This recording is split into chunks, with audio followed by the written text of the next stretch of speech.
For the following 1 year, I couldn't talk properly. I just woke up, couldn't move with my hands and with my legs, and I was just like, what the fuck is going on with me? The safest time I could have was being alone in a bed, just staring at the wall and doing nothing. Listen to people around you. Find something that brings you energy, not takes the energy. Listen to people you trust. Don't live in the clouds all the time. Live in presence and enjoy the little moments. Welcome to Maximus Odyssey. Ladies and gentlemen, welcome back to Maximus Odyssey. Today I'm here with my good friend Davido Arturo Fiedler, or David Arthur Fiedler, who is a truly inspiring human being, a sunshine when he enters a room, but specifically founder, CEO, sales and marketing pro, musician, lecturer at a university, social butterfly / golden retriever, and just a cool guy to let's say share some energy with. Thank you for coming. Thank you very much. Thank you for the nice intro. I love that. It looks like I don't have time for procrastination. so many titles. Thank you for this nice intro, and happy to be here. Yeah, pleasure to have you. David's core project today, correct me if I'm wrong, is Nevyhasni, which is basically a don't burn out nonprofit. Yeah. Which focuses on both helping individuals and companies stay away or prevent or maybe fix the symptoms, outcomes of burnouts. Plus you run a marketing agency. Yeah. Well, that's to, I guess, sustain the life. But it seems like you've been pouring, most of your energy into the burnout thing. Yeah. That's one of my, I would say, biggest. I think this my biggest focus right now. I would say that my life is divided into 3 main pillars. One of them is like this marketing stuff that I do in the agency, and this is mostly just to get involved in what I'm really good at and get some money in exchange. And and then my second pillar, the Nevyhasni project, let's say avoid burnout project, has originally started as something where we wanted to give something back to the society. Yeah. However, it grew up in the recent months, and I would say in the recent year, it grew up a bit, and now it's like now it grew into like bigger organization, I would say.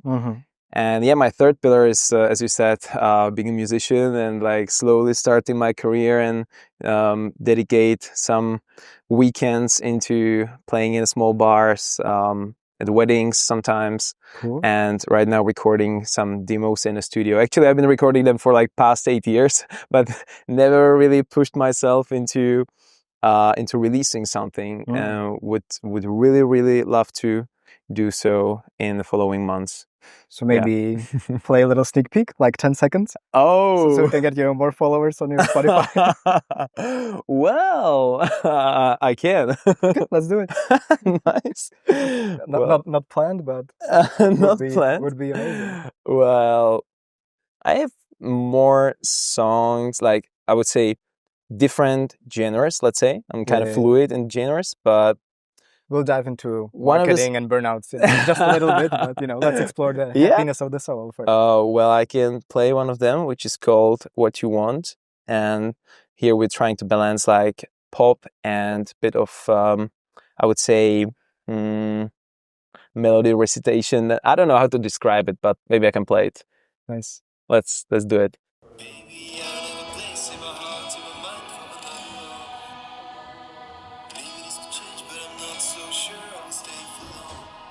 Now the falsetto.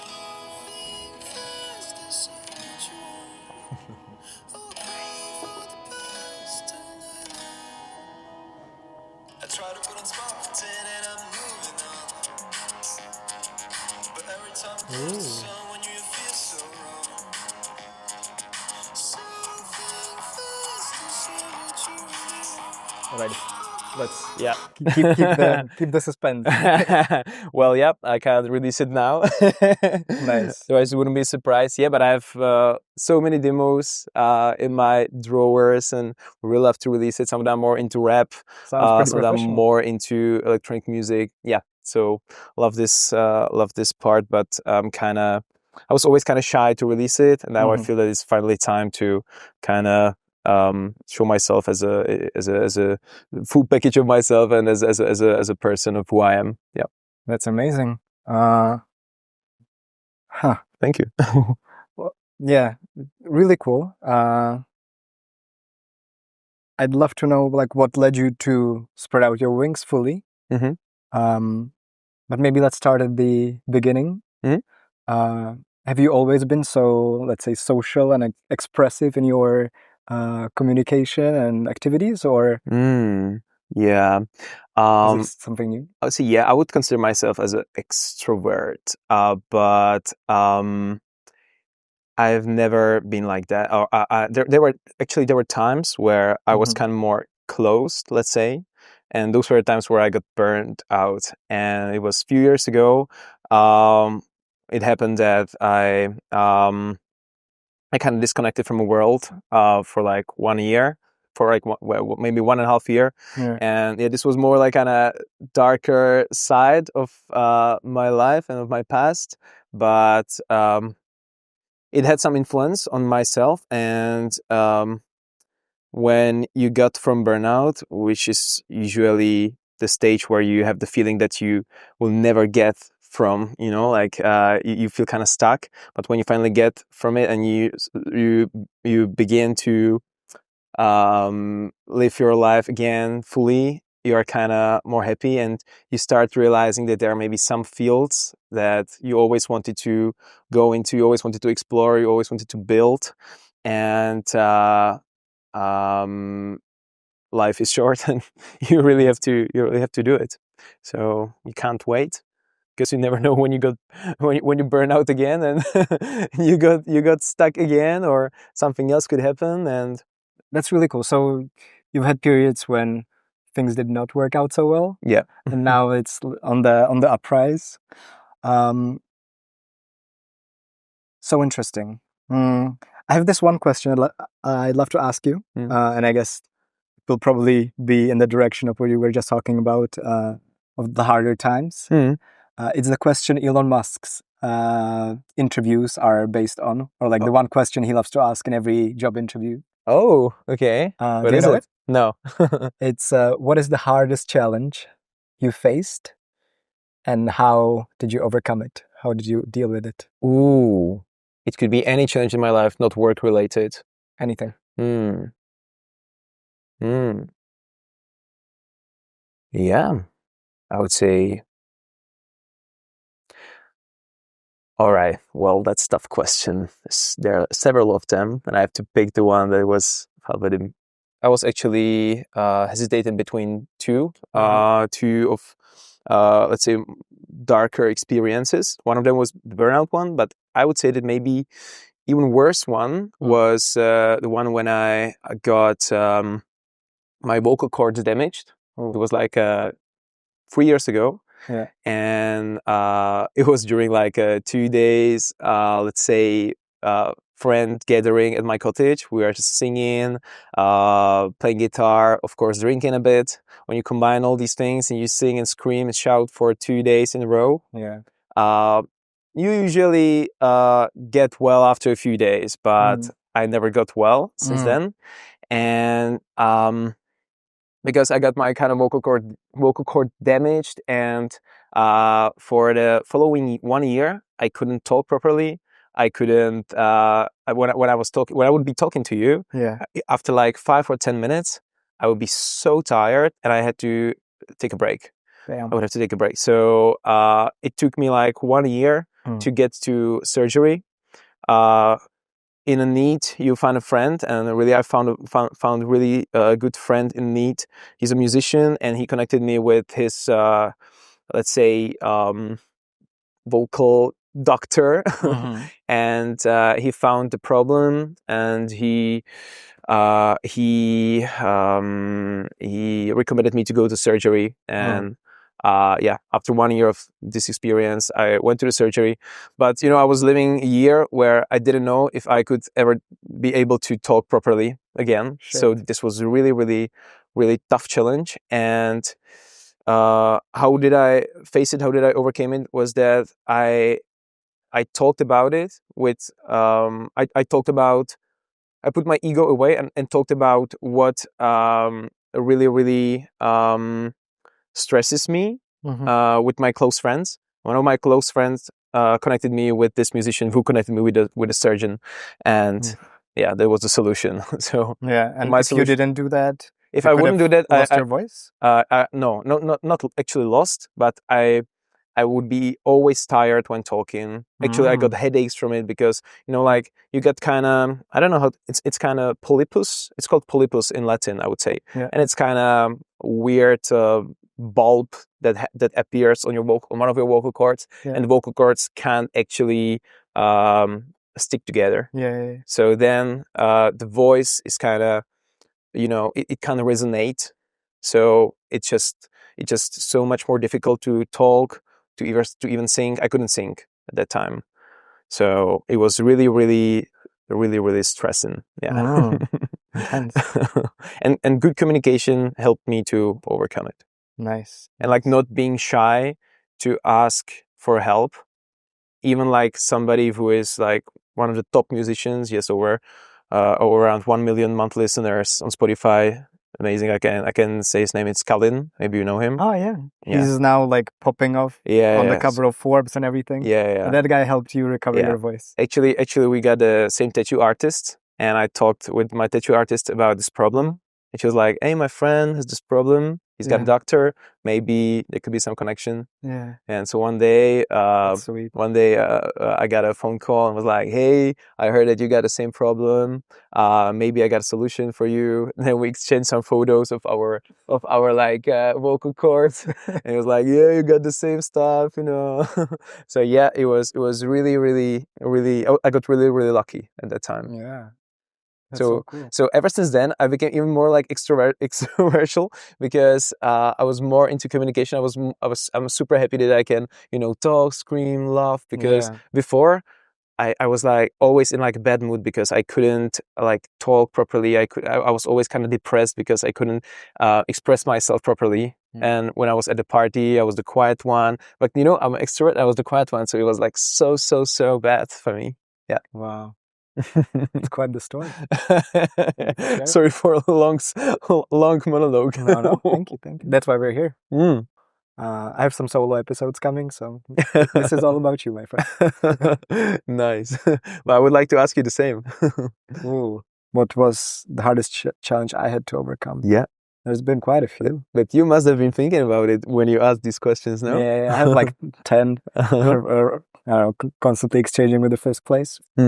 This one was similar. I tore off my, or like part of my pectoral muscle during the summer, and like completely, I was in the best shape of my life, and then all of a sudden, like snap, and I, like I could move, but I wasn't supposed to, so it can actually heal.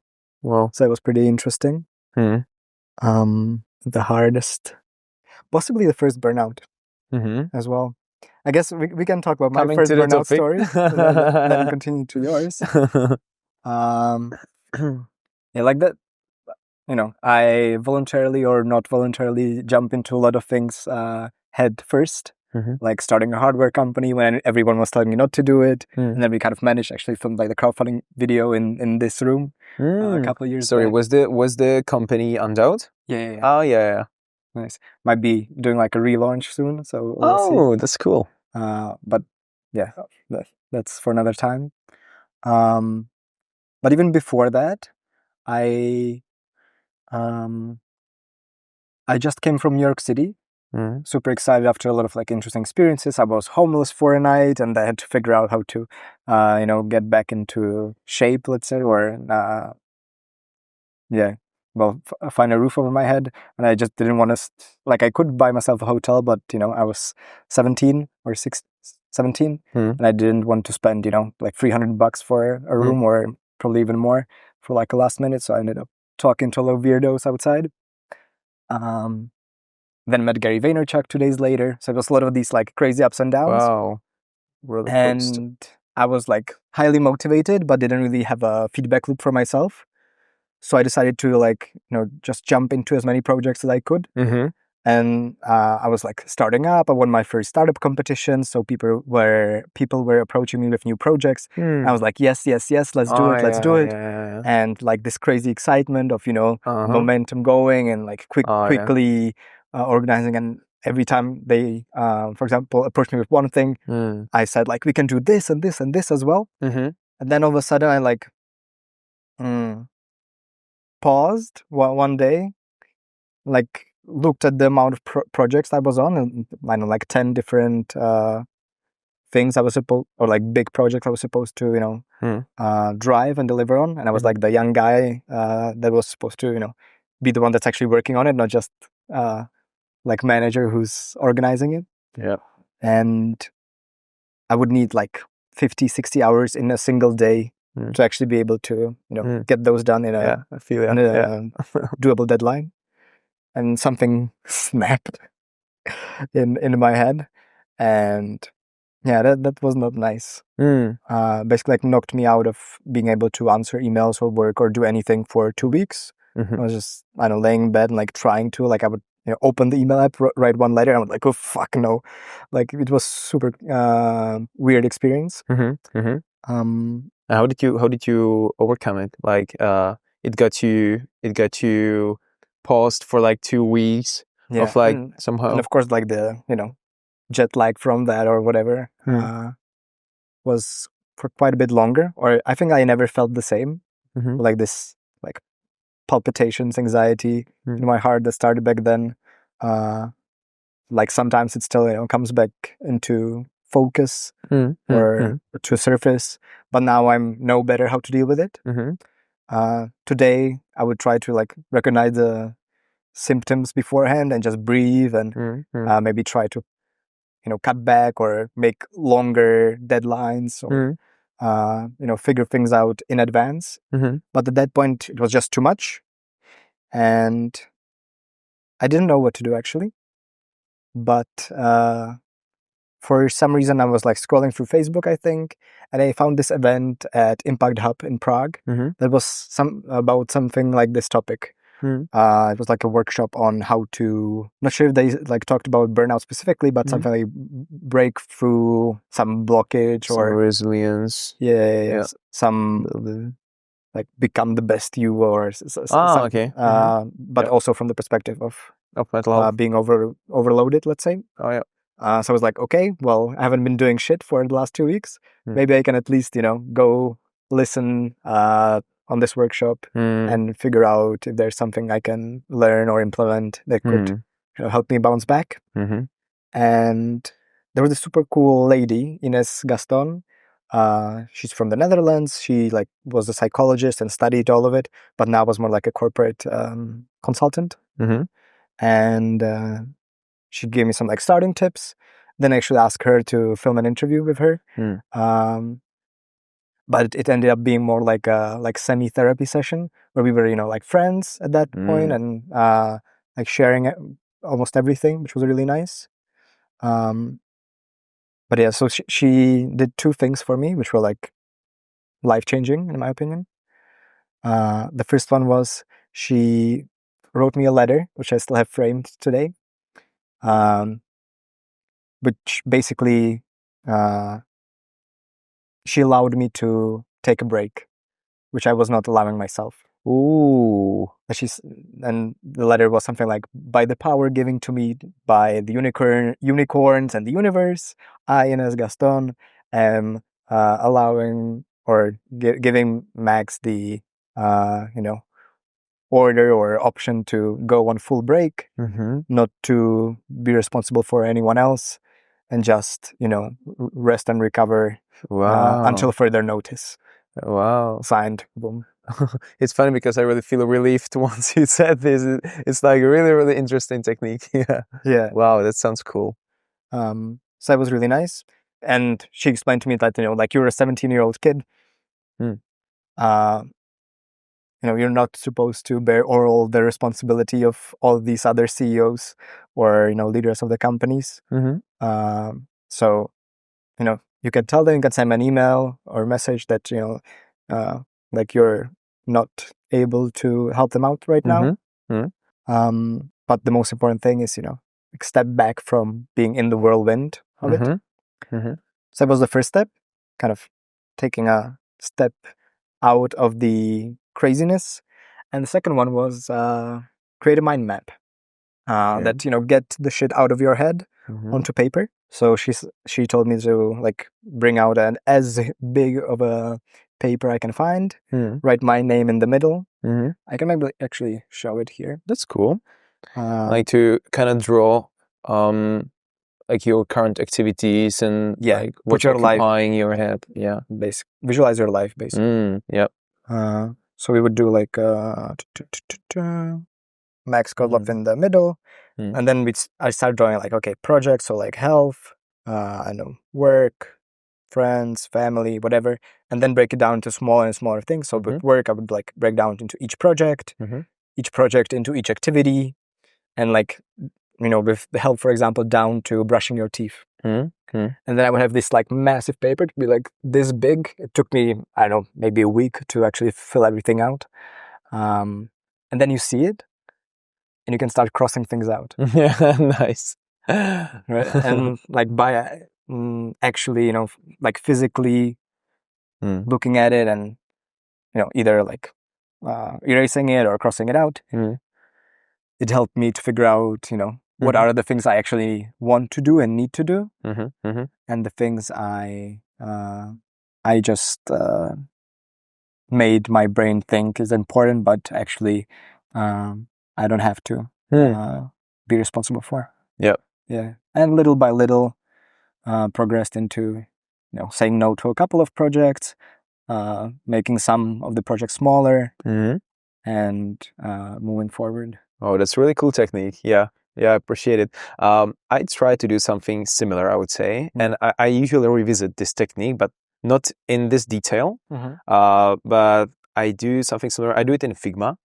And what I have, it's kind of trigger for me when some client or somebody reminds to me, like has to send me a reminder about something. So I say, okay, I don't want people to send me reminders. I want to be the one who is proactive in like all of the projects. So it's kind of trigger, and I revisit this this mind map. And it's mostly the mind map about my projects or like the stuff that I'm doing. And so it's like a live mind map. Yeah, exactly. So of course I got it also like my personal life. I got it my friends and family and my let's say hobbies. And then I get their projects, and then also it splits into like, for example, in agency splits into clients, then into clients project.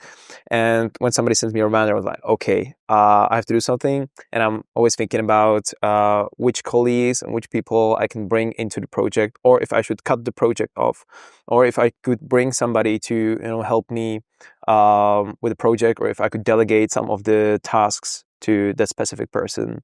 And it really helps me. And last time I did that was few days ago. Actually a few weeks ago, and it was actually just before I hired my personal assistant, and it really helps me now.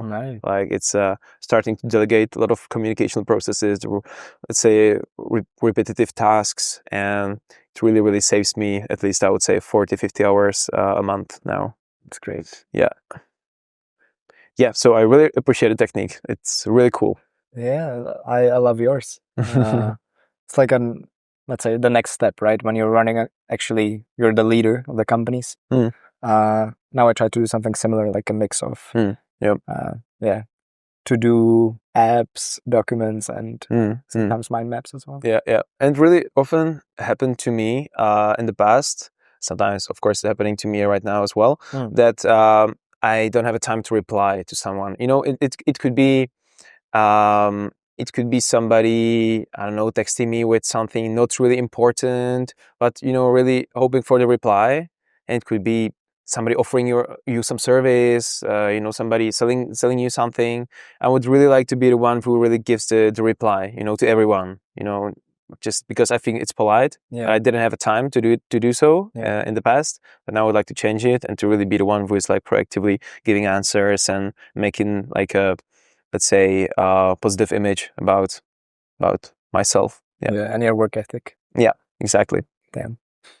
And so how are you solving it now? With the assistant? Yeah. She has access to all your emails, Not messages? all of them yet, but right now the burnout project, the burnout prevention project, I she's got access to my email. Nice. And all of the emails are being forwarded to her email as well, so she's got the notifications. And we got a rule that well, whatever email comes, if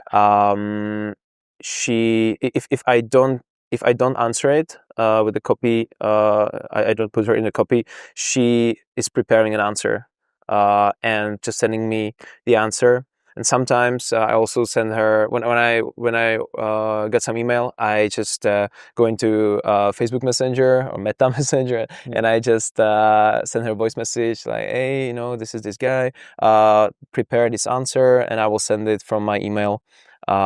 So we work like that, and yet it works fine so far. I have to knock it. Wow, really inspiring. Yeah. And actually, this assistant is my older sister. Nice. So I really picked somebody who I can really trust. And she's right now she has some free time because she's a lawyer, but right now she's on maternity leave. So she's just like free to help me with anything. So I hired her part-time on this task. Cool. How did your first burnout happen? Wow, that's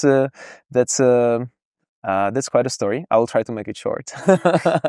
But yeah, it happened to me when I was actually, let's get back to 2018, which is 6 years ago. I was 18 years old then, and at that time I had been already working for 2 years in a startup company.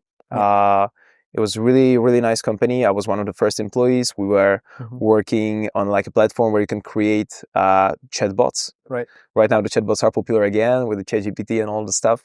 Back then it was booming because actually every e-commerce business wanted their chatbots, but we also prepared the chatbots for HR businesses where we would, let's say, streamline the pre-selection process. Nice. So we're creating these like HR chatbots, and it worked well. And soon after my school leaving exam, I got the offer to represent this company in Berlin, in Germany. So I was 18 years old. I was like, wow, that's like so cool for me. I wanted to do something like that.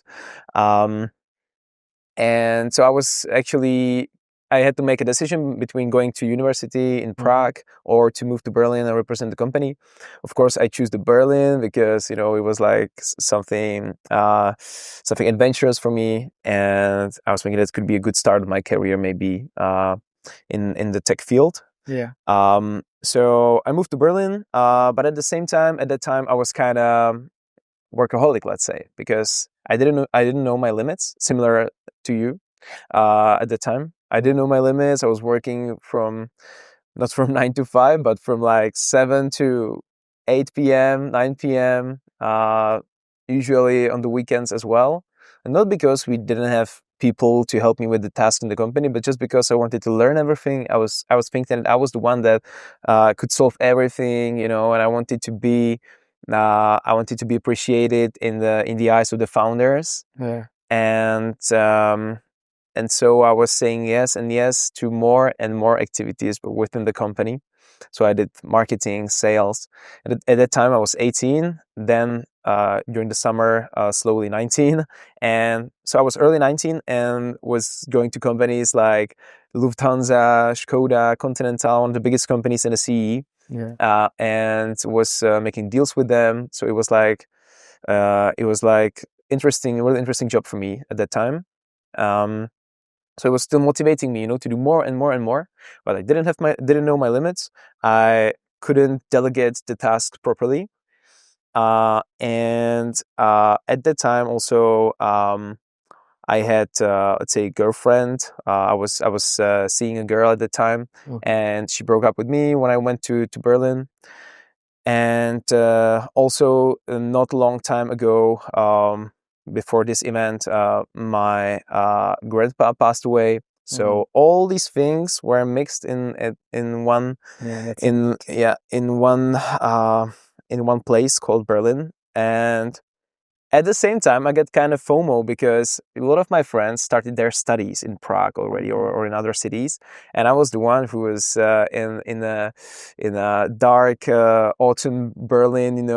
Maybe these vibes. How scary sometimes it looks there, depressing, and then you watch the Insta stories, and all your friends are having parties in Prague, laughing at the bars in disco. So I was kind of feeling FOMO at the same time. Yeah. And this situation, I was going through a situation for like several, let's say, months, and I knew that something is wrong because I couldn't filter this. I knew that I was kind of pressing this in myself, and I just didn't feel really comfortable, but I didn't want to express it somehow, and didn't know how to express it. And so it happened that one day, it was middle of October, I just woke up and couldn't move with my hands and with my legs, and I was just like, what the fuck is going on with me? I was like, what? And I just didn't know. I firstly, I thought that I was sick maybe, but I knew that I didn't have any other symptoms, just these. And so the first things that I did, I called to my boss. I told him, I'm sick, I think. I can't work for the several days. It was before the weekend. It was like Thursday, I think. So I had some time to recover during the weekend, but this happened to me. And at that time, I couldn't even go with to take the trash out. I was like, I didn't have any energy left, and even the You were in Berlin. Yeah, in Berlin, and alone. Alone. Actually, there was my flatmate, but I didn't know how to talk to her about this. Yeah. And only the thought of calling to some clients or going somewhere was like killing me, and I didn't know what to do. So I was, of course, started Googling. Google was like, maybe you got this illness, maybe you got this. I was like, okay, maybe I got cancer and I'm missing 2 legs. I don't know.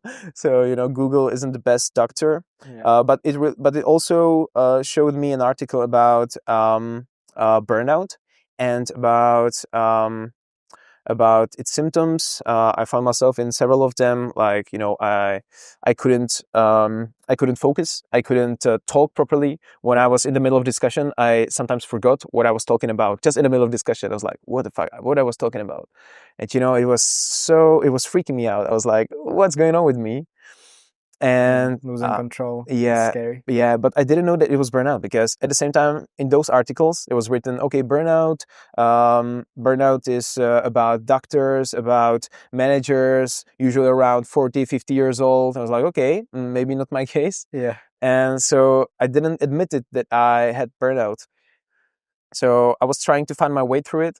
I knew that I had to lower my workload. So I talked with my boss, and he gave me a colleague. So we started working at the same times and at the same tasks, but we were 2 suddenly. So I didn't work 15 hours a day, just 8. So it was like finally An upgrade. finally an upgrade.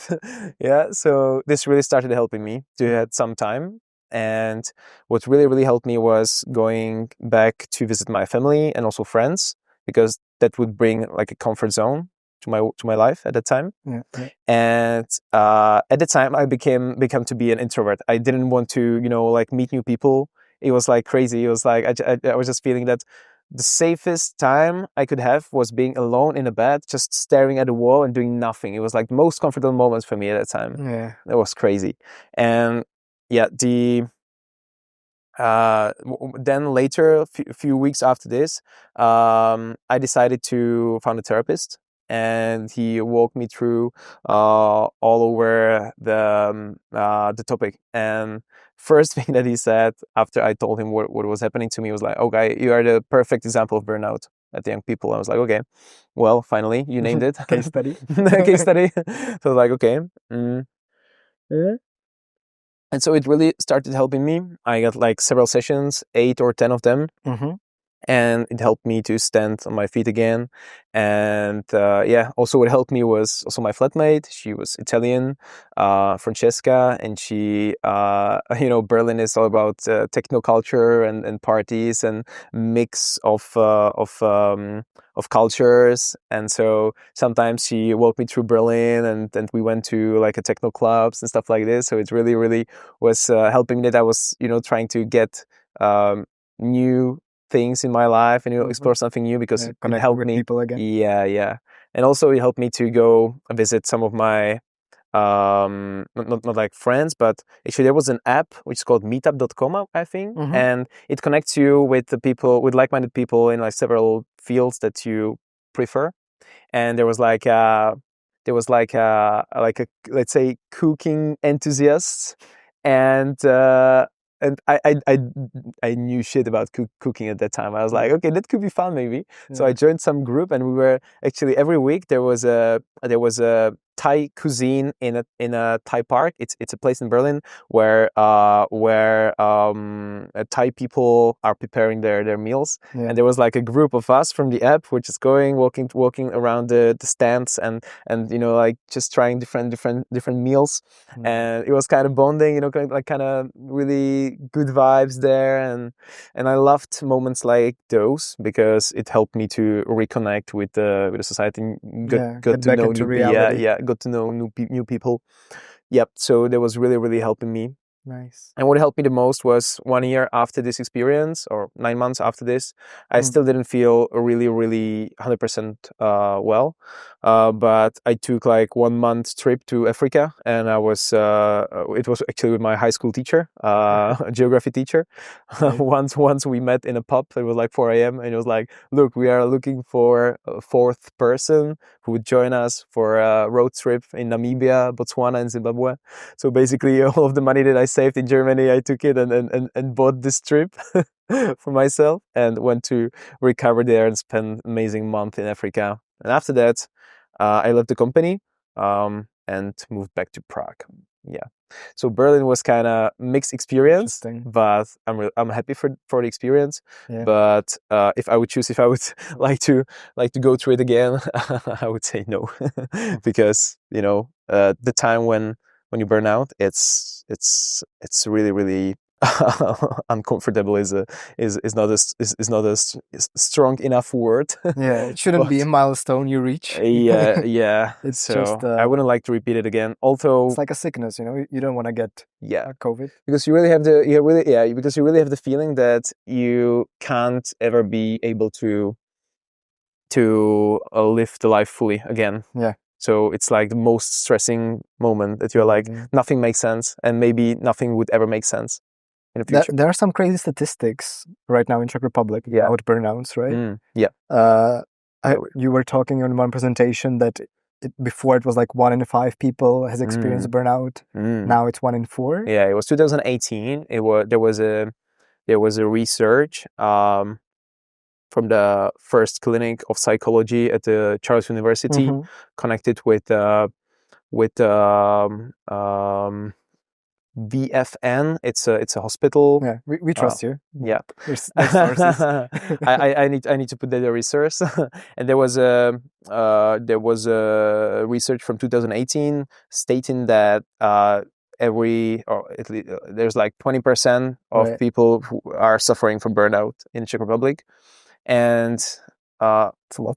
Last year, like right now or from 2018, like going through currently, a burnout. Currently, during 2018. Yeah. Damn. Like show like actually clinically diagnosed. Actually, the statement was like showing like 20% of the people are expressing like strong symptoms of burnout. Yeah. So so that's crazy. And right now it's 25%.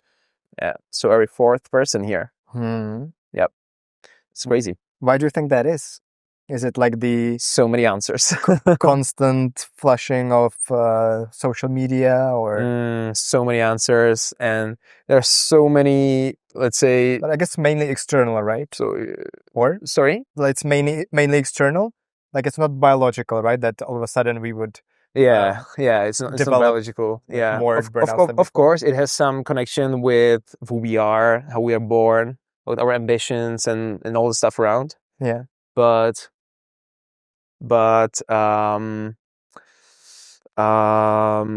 it's usually external. Yeah, I would say maybe that's the word. It's kind of Like outside society forces. thing. Yeah. Interesting. But it's really hard to give an answer about why people are suffering from burnout, because it has there are so many occupations, so Yeah. many age groups. Specific for Yeah. So you got doctors, you got nurses, then you got teachers, All right. basically students as well, mothers on maternity leave who are taking care of their mothers at the same time of their children, so-called sandwich generation. It's Yeah.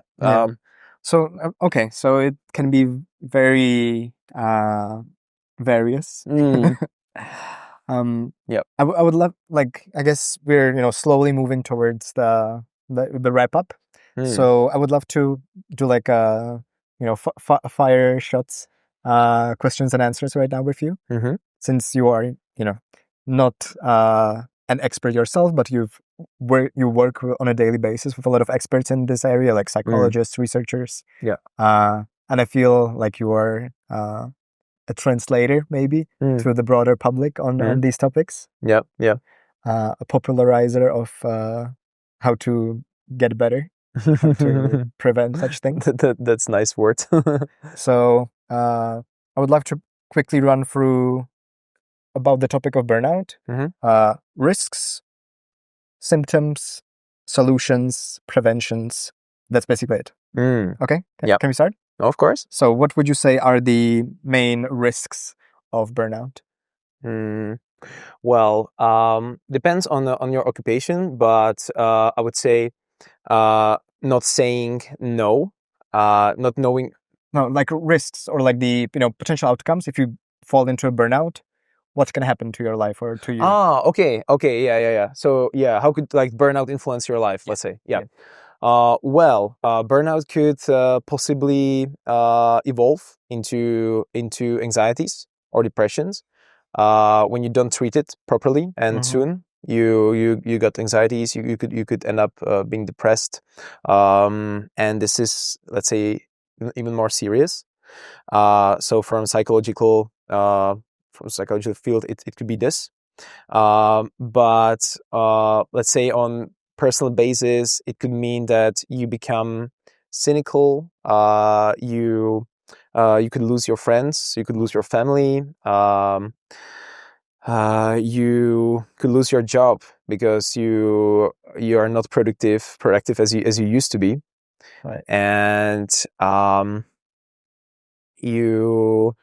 so that's usually work related, let's say relationship related problems as well. And you would become, let's say, unhappy. Yeah, that's the word, maybe, because it's what and unsatisfied as well.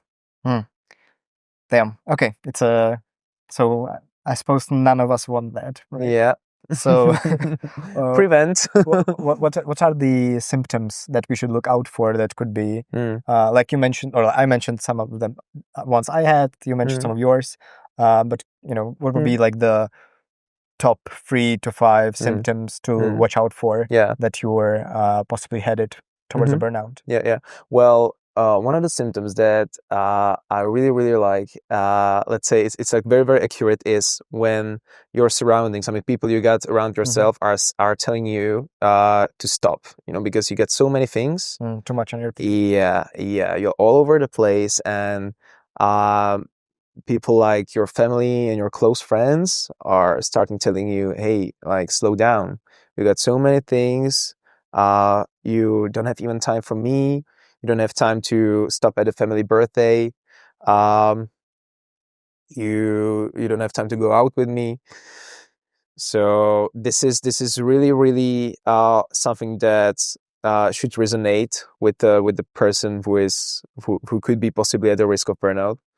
So this is something, but people are usually not paying attention to this. So like people, a lot of people have to really go through it, and then they find out that this is happening. But at least then they know where to go. So number one, listen to people around listen to people around you. Yeah, it's easy to say, but really hard to accept. To really think about it. Okay, Because- and maybe if you don't have people around you, what signs should you look for in yourself? That you are, for example, forgetting. You are forgetting on a stuff. Like could be also work stuff, but not only the work stuff, but you're becoming too much overwhelmed with work or what you're actually doing, that you forget of Maybe yourself. It starts to feel disgust. Yes. Yeah, could be as well. Could be as well. Writing emails is less pleasant than before. Exactly. Yeah, exactly. And I also really liked how you said when someone, or like when people start reminding you stuff that, or prompt, or like tell you twice or thrice to do something or ask you for something, and you're not able to really manage it. Of course, for people coming up or youngsters, it may be the usual, let's say, since you're still learning. But if you're an experienced professional, like your quality of output and communication just drops significantly. Yeah, could be. Actually, there is one more point in my head, and this is like an ideal recipe for burnout. Is usually when you got into, it could be a job. You got a job. You are so amazed. You are like crazy about the job. You love it. But at the same time, you have like super high expectations, high goals, but at the same time, not enough power on decisions and not enough experience of the specific job. So this is ideal recipe for burnout. You got so high goals, you can't reach them, and you don't have the qualification, you don't have the power to decide. And so it gets you stuck somewhere between the goals and between where you were, and so this could be like you're not actually physically able to jump from your abilities to the necessary or the expectations you're looking at. Exactly. Yeah, that's a good one. Cool, thank you. Alrighty, so let's say we see these symptoms or already fell into a burnout. What should be the first steps one does when recognizing, maybe someone listening right now actually figured out that, oh shit, this sounds like me. So what do I do? I do take a break. Take a moment, create a space around yourself. Sometimes it's hard because you don't know you maybe let's go one step forward or one step backwards, and it could be remove your ego, like really admit that you are suffering from burnout and it really happened to you, like addiction almost. Yeah, so admit it, and once you admit it, then you can start doing some action steps. And the first action step would be to create like a maneuver area around yourself where you can have some break from your work. So I would say talk to your boss or take a holiday. They would be the best. Take a holiday or take a break and really think about what was causing this burnout. If you can somehow address it, if you can work on it, and if not, you have to do something else. You have to go away from the job, maybe try something else. It's easy to say, of course, but when you are I don't know, a nurse, for example, you don't have any other hospital where to work at. It's so hard.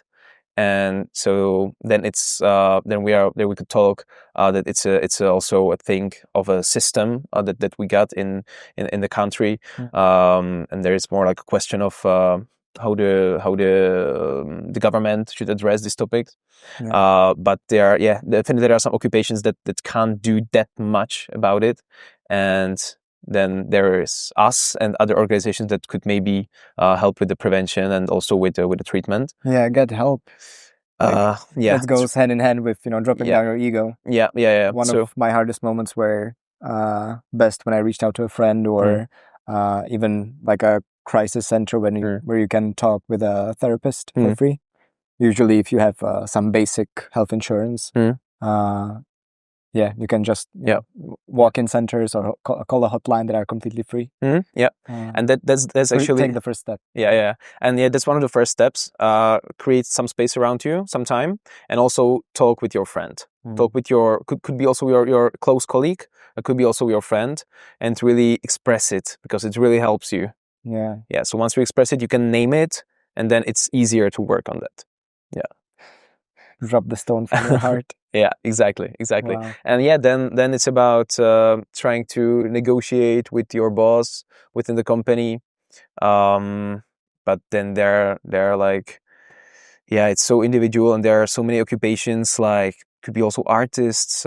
We received several emails from people from the, let's say, theater field that actually nobody's helping them with the burnout and with could be other psychological stuff that they are going through, and or could be also mothers on maternity leave who are taking care of all their children at the same time, of their older parents. So hard, like there's so many tough let's say occupations and positions that you really have to be creative in finding the sparks and finding the help. And finding the help could be another thing. I did this, but it was after I removed my ego from the business, and it was a time when I talked to a therapist, and this is something that I can really recommend from my personal experience, to really talk with a professional. In many countries, including Czech Republic, you get free. I think it's 5 or 10 right now. I'm not sure if you get 5 or 10 sessions with a therapist that are paid by the insurance in 1 year. Nice. So maybe it's 5,000 Czech crowns, something like this. So it's good to be aware of that, and that you can really talk to somebody actually for free. That's great. So I could really recommend this thing. And people who are going through burnout have to admit that it's not like getting out from burnout is not like a sprint that in 1 week you gotta be 100% okay again. But it's a marathon. It's gonna take you months. Little by little. It could take you months, even years. But I want to scare people, but most important thing is to start. It took me several months. Bigger. It took me several months, and I talked with so many people who went through burnout, and let's say if I could take some average time that they needed to get well again, it was several months. Let's say 4 to 8 months. So it's Good not a to know. sprint. So be patient. Be patient. Help is coming.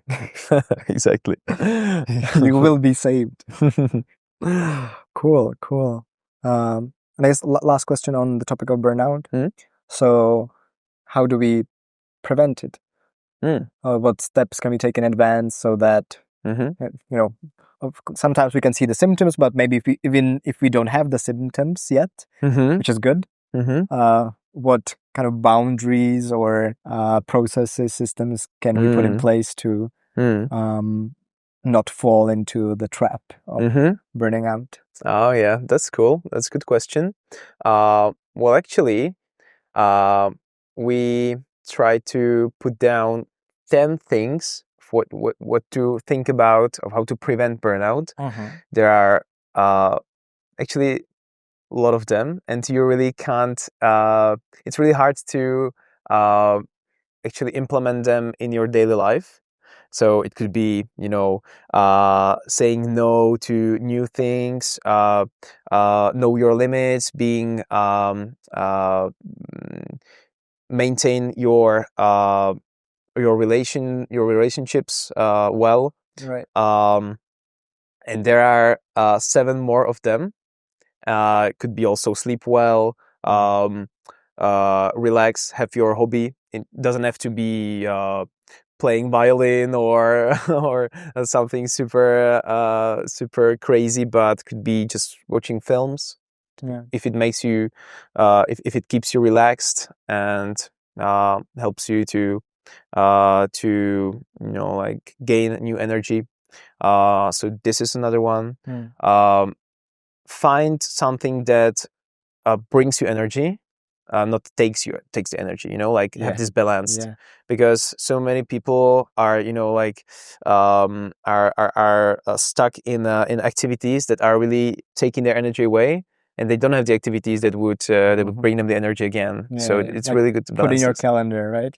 Oh Like yeah, maybe could in a be- day could or be at calendar. least in a week. Could be a calendar, but just in the end of the day, you have to feel that you're getting some energy back from somebody or from some activity, or could be anything. Right. But those are so many things that you should be aware of, and it's really hard to think about all of the 10. Even I can't really think about all the 10 that we put together.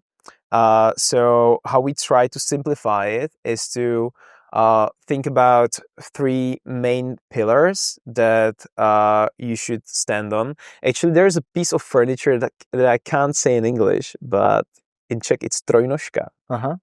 I don't know, like a 3-legged stool. 3-pillar, 3-pillar table, because it's the most solid piece of furniture, actually, and yeah, exactly. It's the most solid. If you remove one, it falls. Yeah, but it's actually the most solid, solid furniture, and you can imagine these 3 pillars as like 3, let's say, groups of your focus. One of them is you and yourself, your activities, your hobbies, your relax. Second group is your relationships and maintaining them. And the third group is your work or studies.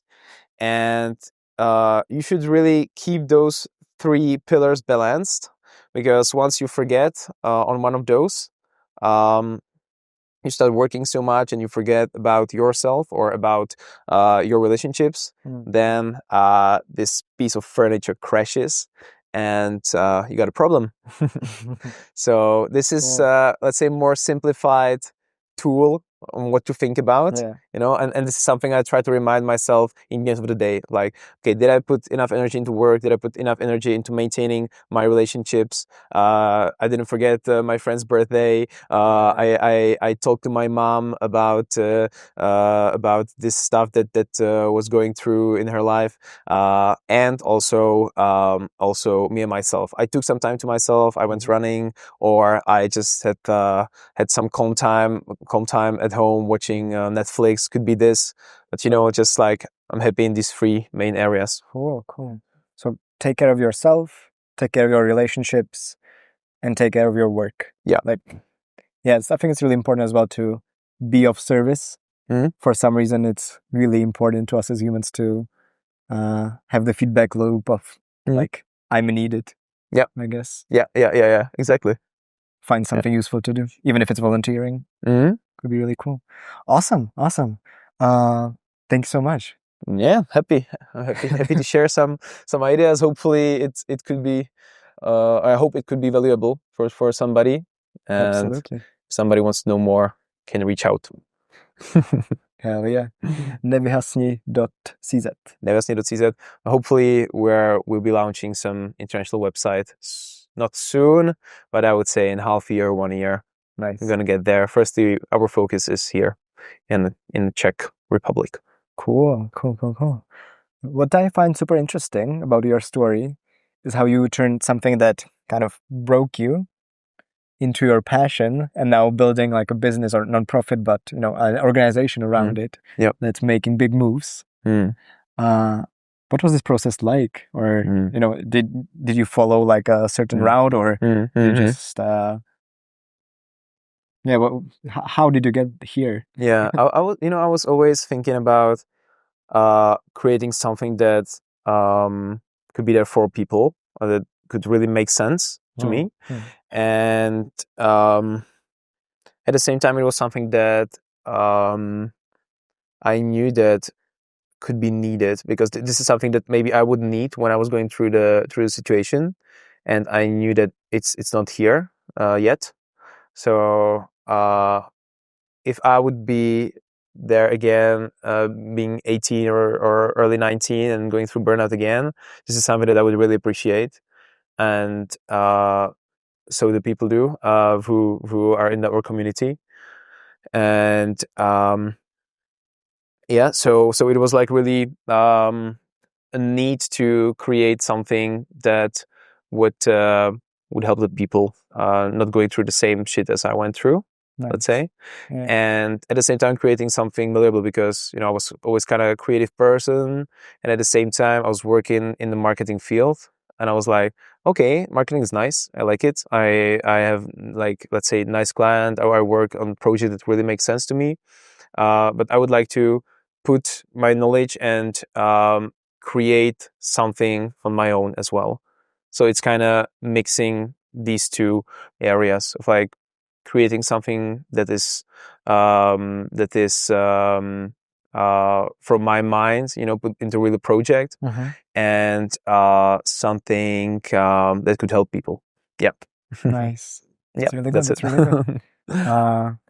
Do you have any advice for people who maybe would like to also start a project like this around a problem they see in their social community? It might not, look super profitable in the beginning, but what would be the good approach? Oh, well, validate. Let's say validate, because like don't create something that is already here. We are trying to also we are trying to be careful about this, to not create something that is already here, because there are a lot of apps that are focused on mental health, and we talk about them, but we don't want to create something that is already here. Yeah. So I would think that this would be, so talk to people. Yeah, maybe get like email sign-ups. Yeah, exactly. Talk to people.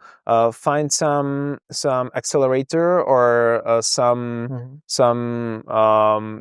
group that is helping nonprofits or startups to grow and to give them feedback on the project. Don't be scared that somebody's going to steal the project from you, because nobody's got time to do this project, if it's not you. And yeah, so that's pretty much it. So validate, and really, really be sure that your idea could be beneficial for others, and to really, really see your purpose there. Yeah. Because if you don't have the purpose there, you will lose your energy soon, and so then you have to feel also responsible for the people that are with you in the team. If you lose energy, people will lose energy, and the whole project could be damaged. Right. Yeah. Okay, last two questions. Something you've done really well is grow your team around this and like get a lot of potential, sponsors. You're running a like non-profit fundraiser right now. Already raised over 1,000 euros in there, which is cool. So what I'm curious about is, how do you get people excited about what you're doing, and make them involved, even if let's say you can't pay them massive amounts of money from the beginning? Yeah, a good question, really good question. I would say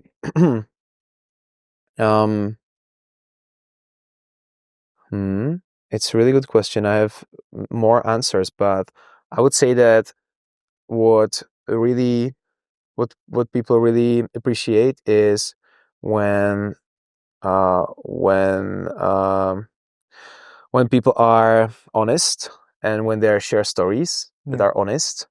So when we talk about people who went through burnout, when I talk about what I was going through, I'm 100% honest, and I'm just showing myself in a vulnerable way, let's say. And I think that people feel that they are speaking to somebody who who is honest with them and sharing the story that so many people in the country are going through. So then we get different people who want to work with us. But let's say when we work with our amazing volunteers who study psychology, they know that it's one of their purpose to be involved in this field and to kind of also help people in these areas. So I think this is helpful to learn how to tell the story and know how to connect it with the real need here in the country. Yeah. So I would say honesty and I would say honesty works. Yeah.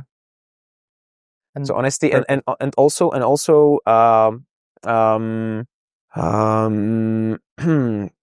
like making people feel that they are connected with the team, which is sometimes hard because you as a founder or as a co-founder, you are always into something like focused on some specific tasks, and you always have to think about the communication with the volunteers, with your coworkers, and trying to connect them because you want them to feel that they are really part of the team, because that's what they are. But you need to show them that that you care, and sometimes I got a problem with that. Because, I got stuck in some activity, I'm working hard on something, then I forgot to, put there my people-oriented part into the project.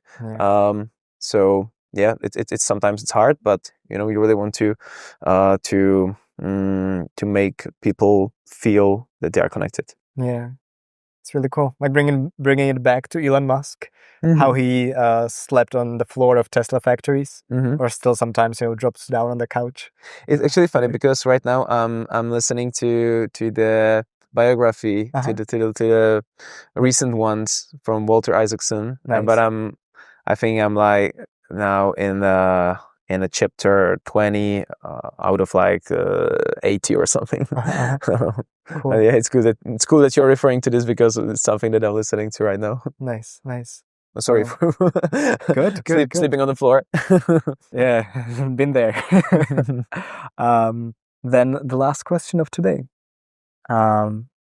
which I'm curious about. You're here now. You're 23, 24 years old. You look so young. Oh, thank you. So looking back at 2018, Davido, who's just following his dream on his way to Berlin. If you could give him or someone in a similar situation one piece of advice, like stick a little sticky note in his pocket that he can read, what would be on that sticky note to guide him or protect him or whatever you wing? Listen to people you trust. Really consider what they're telling you. Don't be blind. Don't just rush into new activities and actions and got overwhelmed with everything. Just listen carefully what the close friends and family is telling you, and take some advice. Not every advice, but take some advice that that is meant to be good for you. Yeah. That's something I would recommend to myself that could maybe avoid what I was going through. Beautiful. And put your ego away. Remove your ego from some of the processes. That's some great advice. I'm gonna use it myself. Just like little light bulbs popping up like, my mom said this, my colleague said this. Maybe it's a good idea to dive a little deeper into. Yeah, and you can also ask for feedback. Sometimes, I sometimes I think that what I'm doing is perfect, and I don't ask for feedback. Then I ask for feedback. I'm like, okay, wow, I wasn't thinking about this. Okay, you're right. You're 100% right. Yeah. So yeah, sometimes I ask for feedback to people that I really, really trust.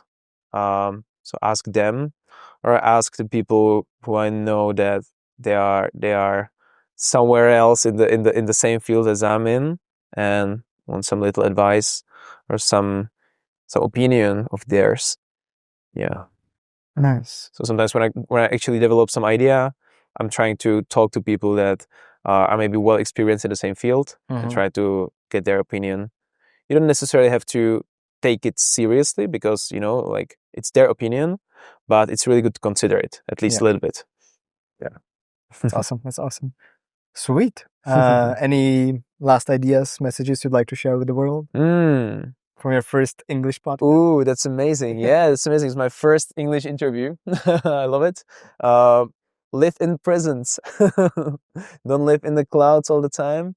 Yeah. Live in presence and enjoy the little moments, I would say. Yeah, because that's what you will be. That's what you will be thinking of when you will be 80 years old and revisiting your life, and you will be really thinking about the moments that you lived in the present that you really enjoyed with your colleagues, friends, family.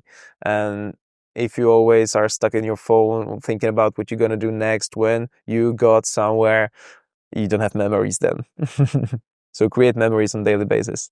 Beautiful.